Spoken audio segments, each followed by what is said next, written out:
আসসালামু আলাইকুম। গত ৯.৫ মাসে আওয়ামী লীগের নেতৃত্বের কোনো পর্যায় থেকে আত্মোপলব্ধির মিনিমাম কোনো বহিঃপ্রকাশ আমাদের সামনে আসেনি, বরং আওয়ামী লীগের হঠকারী সিদ্ধান্তে দলের নেতাকর্মীরাই প্রচণ্ড ধাক্কার মুখে ভয়ঙ্করভাবে হতাশ। যার সবশেষ উদাহরণ হচ্ছে ওবায়দুল কাদের। এই লোকটিকে এদেশের মানুষ দীর্ঘদিন মনে রাখবে নানান কারণে।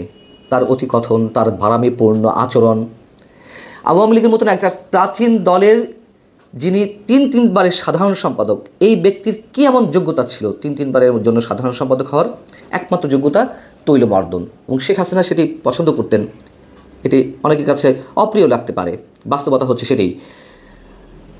এই ব্যক্তির কারণেই তো আওয়ামী লীগের যে ভয়ঙ্কর পতন, তার অনেকাংশে দায়ী এই মানুষটি। তাকে কোথাও খুঁজে পাওয়া যাচ্ছিল না।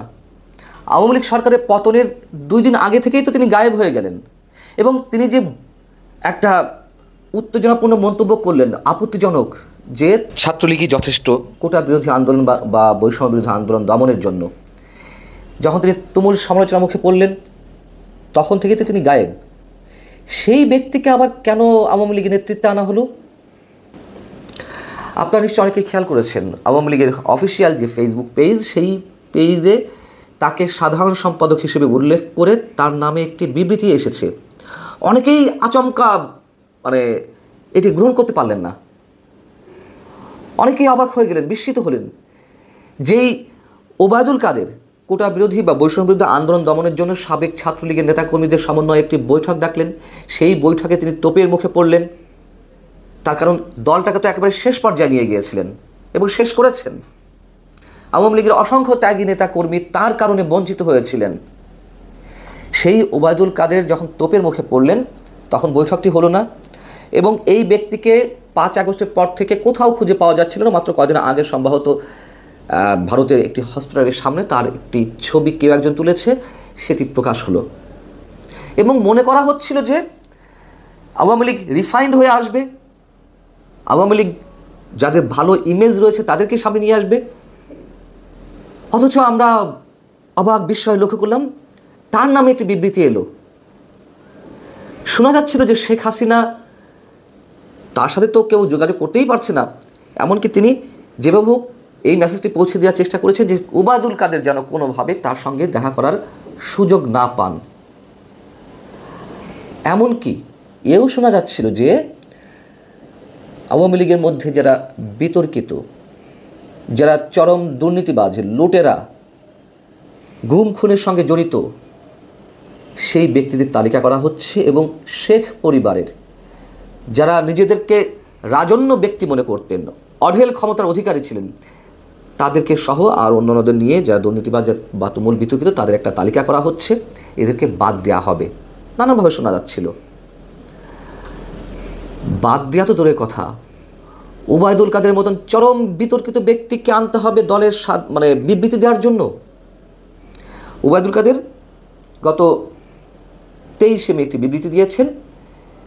সেই বিবৃতি আওয়ামী লীগের ফেসবুক পেজে আপলোড করা হয়েছে, যেখানে ওবায়দুল কাদের বলছেন যে ধ্বংসপ্রাপ্ত, ক্ষতবিক্ষত আর রক্তাক্ত এই বাংলাদেশকে নতুনভাবে গড়ার লক্ষ্যে রাষ্ট্রনায়ক শেখ হাসিনা আবার হাল ধরবেন।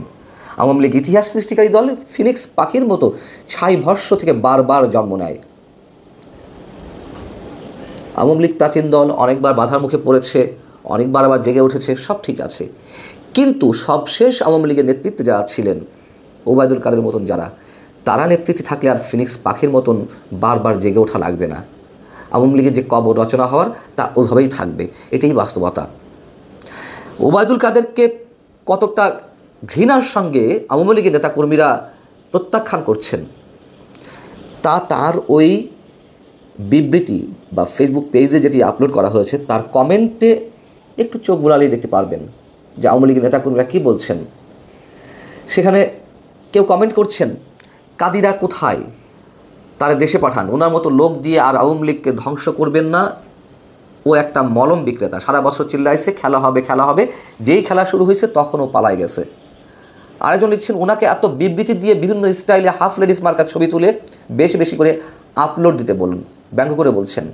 কেউ বলছেন আওয়ামী লীগে ওবায়দুল কাদের আবার যদি ফিরে আসে এবার দলীয় লোকজন নিয়ে জুতা পিটা করা হবে। কেউ কেউ বলছেন তাদেরকে বাদ দেওয়া না হলে আবারও ভয়াবহ পরিণত হবে। এখন একটু খোঁজ খবর নেওয়ার চেষ্টা করলাম যে কিভাবে তার এই বিবৃতিটি প্রকাশ পেল। অনেকে বলছেন যে এটি দলীয় সভানেত্রী শেখ হাসিনা জানতেন না বা জানেন না, এটি তার অগোচর হয়েছে, কেউ একজন অতি উৎসাহী হয়ে দিয়েছে। এসব কথাবার্তা আত্মপ্রবঞ্চনামূলক। আওয়ামী লীগের ফেসবুক পেজে কেউ একজন এটি আপলোড করে দেবে যারা অ্যাডমিনের দায়িত্বে আছেন, আর এটি শেখ হাসিনার চোখে পড়বে না, তিনি খুব সুন্দরভাবে দেখে যাবেন, এটা মনে করার কোনো কারণ নেই। এটা অবশ্যই আমরা মনে করি শেখ হাসিনার নির্দেশেই হয়েছে, অথবা শেখ হাসিনার মৌন সমর্থন আছে। শেখ হাসিনা তাকে নিয়ে আপাতত কোনো মূল্যায়ন করলাম না, কিন্তু ওবায়দুল কাদের মতন তুমুল বিতর্কিত দুর্নীতিবাজ, তাকে তো অনেকে কারণ বলে, এই ধরনের লোককে যদি আবার দলের নেতৃত্বে নিয়ে আসা হয়, তিনি তো আওয়ামী লীগ সরকারের পতন ঘটিয়েছেন, দলটাকেও শেষ করেছেন, সেই ব্যক্তিকে আবার শেখ হাসিনা কী কারণে আনতে চান লাইমলাইটে? একটা মানুষের তো নানান ধরনের যোগ্যতা লাগে নেতৃত্ব দানের জন্য। ওবায়দুল কাদেরের কী ছিল? মানুষ কিছু থাক আর না থাক, অন্তত কথাবার্তায় স্মার্টনেসের মধ্য দিয়ে অনেককে কনভিন্স করতে পারেন। ওবায়দুল কাদের তো তাও ছিল না। তারপরও এই ব্যক্তি একাধিকবার তিনি দলের সাধারণ সম্পাদক হয়েছেন আওয়ামী লীগের মতন একটা প্রাচীন দলের। ভুল করছে আওয়ামী লীগ। সাধারণ মানুষের কাছে গ্রহণযোগ্যতা অর্জন করবে কি, বরং তাদের বিভিন্ন হঠকারী সিদ্ধান্তে ছিটকে পড়বে, এটাই বাস্তবতা। আওয়ামী লীগের জনপ্রিয়তা বাড়ছে যদি কেউ বলেন, সেটি বাড়ছে একমাত্র যেটি আমি আরও 8.5 মাস আগে বলে রেখেছিলাম, 5 আগস্টের সপ্তাহ দুয়েক পরেই।